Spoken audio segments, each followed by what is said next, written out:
जाएंगे, हम ऐसे हो जाएंगे। उनको लगता है कि हम गुलाम हो गए हैं, हमको लगता है कि अगर ये सरकार आ जाएगी तो हम गुलाम हो जाएंगे। ऐसी स्थिति बनाने की व्यवस्था बना देते हैं ये लोग, नेता लोग, कि अगर ये नहीं आएगी, बीजेपी नहीं आएगी तो हिंदू साम्राज्य खत्म। अरे साम्राज्य खत्म नहीं, देश चलने की बात है यार, साम्राज्य खत्म करने की बात नहीं है। सरकार पर भारी पड़ेगा। साथ ही जातीय समीकरण और जातीय राजनीति की किस दिशा में जाएगी, यूपी को लेकर क्या देखते हैं इसमें? नहीं देखिए भैया, एक तो यहाँ पार्टी जो होती है, पार्टियों का अपना एक वोट बैंक है। हाँ, जैसे हमारे सपा है, बहुजन है और कांग्रेस या बीजेपी है, तो हमारे शहर में ये मान के चलिए कि जाति 50% अगर है, हावी है, ये चीज़ सही है, और गांव में ये चीज़ 80% है। और वहाँ पे अगर आप गांव को लेके देखते हैं तो ये सही चीज़ है कि वहाँ पे 80% आपको जातवाद से जुड़ा वोट बैंक मिलता है। बिल्कुल। अगर एक श्रवण है तो वो ज़्यादा से ज़्यादा या तो सब उसमें ये आपके मोदी सरकार की तरफ झुकाव करता है या कांग्रेस की तरफ, और अगर छोटी जातें हैं या ये हम कह लें कि दलित, हाँ दलित, छोटी जात कहना ठीक नहीं है, दलित है, तो वो ये मान के चलिए 80% मायावती जी के साथ है। हम यही चीज़ यादव और मुस्लिम की बात करें तो वो 80% उनके साथ हैं। तो गांव में ये तो मान के चलिए कि 50% जातिवाद पे है और शहरों में 50% है। लेकिन अब चुनावी माहौल के समय जो होता है, कभी कभी समीकरण ये अगर 10-5% ऊपर नीचे चला जाता है तो वो पार्टी आगे आ जाती है। तो अच्छा, आपको लगता है जी, जो बात ये सच्चाई हमेशा से लोग कहते रहते हैं, जातीय समीकरण से ही राजनीति में लोग सत्ता तक पहुंचते हैं, ये बात सही आपको भी लगता है? नहीं, सही इसलिए लगता है कि आप जिस क्षेत्र में जो जाति समीकरण में आगे रहता है, वहाँ पे वो जो चुनाव जिसको खड़ा भी करते हैं उसी दबंग आदमी को भी देते हैं कि वो प्रेम से, डंडे से, जैसे भी हो हाँक के और हमें पार्टी में एक हमें जितावे। भाई जो ऊपर के लोग नेता भी बैठे हैं ना, वो इसी समीकरण को फॉलो भी करते हैं। नीचे कहनों की चाहे जो हो कि बड़ी राजनीति में शुद्ध लोग हमें, शुद्ध लोग प्रेम से चलने नहीं देंगे, वही हावी लोग, और इसीलिए वो लोग चुनते भी हैं। बिल्कुल, माफिया ही इसको चला भी पाता है।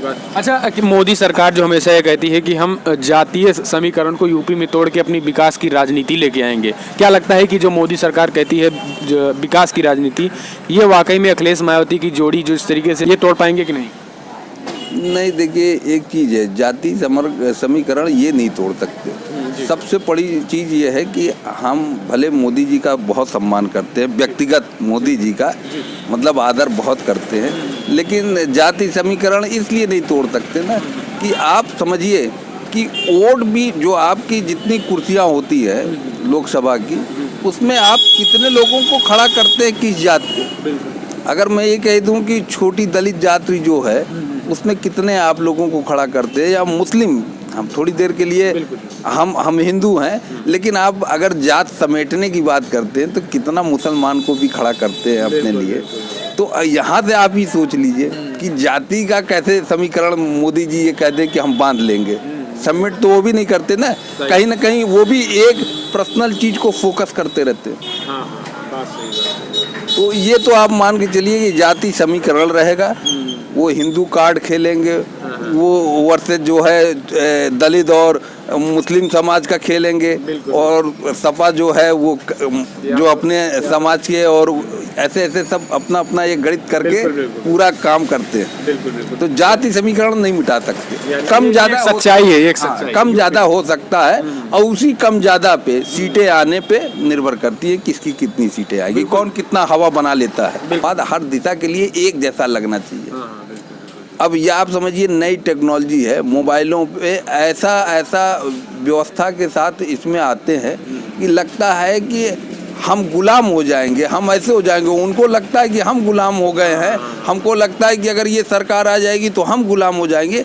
ऐसी स्थिति बनाने की व्यवस्था बना देते हैं ये लोग, नेता लोग, कि अगर ये नहीं आएगी, बीजेपी नहीं आएगी तो हिंदू साम्राज्य खत्म। अरे साम्राज्य खत्म नहीं, देश चलने की बात है यार, साम्राज्य खत्म करने की बात नहीं है। और यहाँ ऐसा कार्ड खेलते हैं कि लगता है कि वो सोचते हैं कि अगर हिंदू एक तरफ हो जाएंगे, मुसलमान एक तरफ हो जाएंगे, दलित एक तरफ, इस तरह की राजनीति जो है वो अच्छी नहीं है हमारे देश की। बिल्कुल बिल्कुल। अच्छा, आप बहुत अच्छा ये बताएं, जो व्हाट्सएप या फेसबुक वगैरह पे आते हैं, बिल्कुल बिल्कुल वर्गल दे रहे हैं, बिल्कुल। क्या लगता है कि ये देश को एक करेगी या देश को तोड़ेगी? ये जो व्हाट्सएप या फेसबुक पे आते हैं, ये वाकई में आपने बहुत अच्छा मुद्दा उठाया। क्या लगता है इससे देश एक होगा? नहीं, देश इसमें ये चीज़ है कि आपको बताएं कि पढ़े लिखे भी जो होते हैं कभी कभी भावनाओं में बह जाते हैं। मैं आपको खोल के इसमें दिखा सकता हूँ कि ऐसे ऐसे शब्दों का इस्तेमाल करते हैं। एक तो जैसे कहते नहीं, कसम राम की खाते हैं, मतलब कसम दिलवाना और ये करना। और सही आपको बताएं कि इस तरह से व्यवस्था दिमाग को जैसे कहते नहीं घुमाना कि अगर मैं हिंदू हूँ तो यार चाहे मेरा सब चला जाए, लेकिन हिंदू ट्रम्प की तरफ ही मैं खड़ा रहूँगा, जान भले चली जाए। इस तरह का मानसिकता दबाव बनाते हैं, प्रेशराइज करते हैं ये नई टेक्नोलॉजी। तो हम तो चाहते हैं कि इस टेक्नोलॉजियों पे इस तरह की व्यवस्थाओं पर रोक लगनी चाहिए। सही है, जो समाज के लिए घातक हो, ये घातक है, ये हमें जो है दिशाहीन कर देता है, भटकाव से मतलब कर देता है। जो युवा है उनका ब्रेन वॉश करना। हाँ, तो टेक्नोलॉजी पे भी काम करना चाहिए ना, कि हमारा टेक्नोलॉजी सही दिशा में काम कर रहा है कि इसका मिसगाइड हो रहा है, या कैसे इसको रोकथाम किया जा सकता है। जैसे आप वैसे तो इस पे भी काम करने की जरूरत है कि कई तरह की ऐसी चीजें आती हैं जो नहीं आनी चाहिए। कहाँ से यानी बिल्कुल, यानी आपका कहना है कि हिंदू वर्सेस मुस्लिम से ज़्यादा हिंदुस्तान को चलाना है। देश में युवाओं के रोजगार की बात है, व्यापारी खुश रहे, व्यापार अच्छा चले, किसान खुश रहे, मजदूर, ये जरूरी है। हाँ, ये जरूरी है ना, न कि ऐसे इसमें वो आवे संवाद आवे जिससे हमें ये कि एक साइड में खड़ा करके सोचने पे मजबूर करने की दिशा में हमको सोचवा रहा है। इस तरह से नहीं होना चाहिए।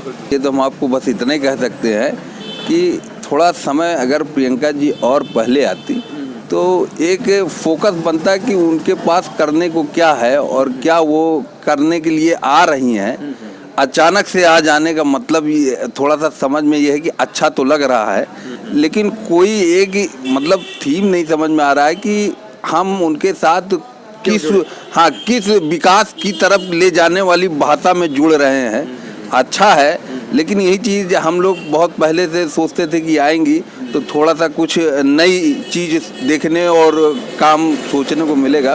वो चीज़ अभी दिख नहीं रहा है। ठीक है, हाँ, आने में लेट कर दी। हाँ, और अच्छा तो लग रहा है। जैसे कहते नहीं, मेला तो सजा हुआ है, उस मेले में जैसे कहते नहीं कि एक हमें हमारा चहेता चेहरा दिख रहा है, लेकिन उस चेहरे पे मतलब कार्यक्रम क्या होगा, क्या उनका थीम है, क्या कैसे हमें आगे ले जाए अगर मैं जुड़ता हूँ, तो वो चीज़ स्पष्ट नहीं है। बाकी तो ठीक है, मांग बहुत पहले से थी, चाहते थे, इसीलिए लोग बुलाना चाहते। अच्छा, क्या देखते हैं ममता बनर्जी, पश्चिम बंगाल में ममता वर्सेस सीबीआई चल रहा है। अब सुप्रीम कोर्ट का आदेश है कि उनके जो कमिश्नर थे वो सीबीआई के सामने पेश हो, तो इस झटके के बाद क्या देखते हैं, ममता बनर्जी की तानाशाही पश्चिम बंगाल में चल रही है या फिर मोदी सरकार का अड़ियल रवैया है सीबीआई को लेकर? नहीं भैया, देखिए, एक तो पहली चीज़, किसी की भी सरकार हो, सरकार का मतलब होता है कि कहीं मुलायमियत होती है, कहीं हनक होती है, और वो अपने स्टेट में है तो हर स्टेट का जो सरकार होता है तो वो अपने मुद्दे पे अपने तरीके से चलना और चलाना चाहता है। ऐसा नहीं है, बातें चाहे जो करे कि हम ये हैं, हम वो हैं, लेकिन कुल मिला के हम ये समझते हैं कि वो अपने लिए अपनी जगह पे ठीक है, मोदी सरकार अपनी जगह पे ठीक है, सरकार वर्ग से सरकार लोगों ने लगा दिया, लेकिन तरीका तो था कि शासन में जो व्यवस्था बनी हुई थी काम करने की दिशा में, कि पुराना केस है उस प्रोसीजर में आया। वो बात दूसरी है कि इस टाइम उनमें फोर्स ज़्यादा पड़ा, राजनीतिक दबाव की वजह से कहते नहीं कि उस पर हाँ जांच ज़्यादा तेज कर दिया गया हो, तो वो एक अलग मैटर है। लेकिन ये मैटर तो पुराना था, इसमें कोई ऐसी बात नहीं थी। लेकिन ये इतनी बड़ी बात कि एक सरकार जो है एक कर्मचारी के लिए आके खड़ी हुई, एक दिशा में तो अच्छा है अगर वो सही है, लेकिन एक दिशा में ये भी है कि हमारा अब लोग गलत है। बिल्कुल बीजेपी सरकार करे भ्रष्टाचारी के पक्ष में ममता बनर्जी। हाँ, वही चीज मैंने कहा कि एक सही आदमी के लिए अगर सरकार खड़ी होती है, भाई अन्ना के साथ बहुत से लोगों ने खड़े थे तो वो दिखते थे अन्ना जी, लेकिन अब वही चीज केजरीवाल खड़े हो गए हैं, अब उनके साथ लगता है ना कि ये दोनों दिशा अलग अलग हो गई। बहुत सी बातें अच्छी लगी, लेकिन कुछ बातें नहीं भी अच्छी लगी। उन्होंने कहा 31 मार्च तक घबराए ना लोग, पैसा जमा कर सकते हैं। आपको 3 मिसाल 4 मिसाल तुरंत ही दे रहा हूँ, बाकी तो मेरे पास दर्जनों मिसाल है। बताइए। सुनिएगा, एक तो उन्होंने कहा कि 31 मार्च तक, तो कुछ लोग जो बहुत से गांव में है जहां ये इतना नहीं है, आपने 31 मार्च तक पैसा जमा करने का कमिटमेंट किया और 31 दिसंबर के बाद आपने उसमें संवाद को जोड़ दिया कि जो NRI हैं वो उस व्यवस्था के लोग ही पैसा जमा कर सकते हैं। तो लोगों को कहीं ना कहीं आप थोड़ा सा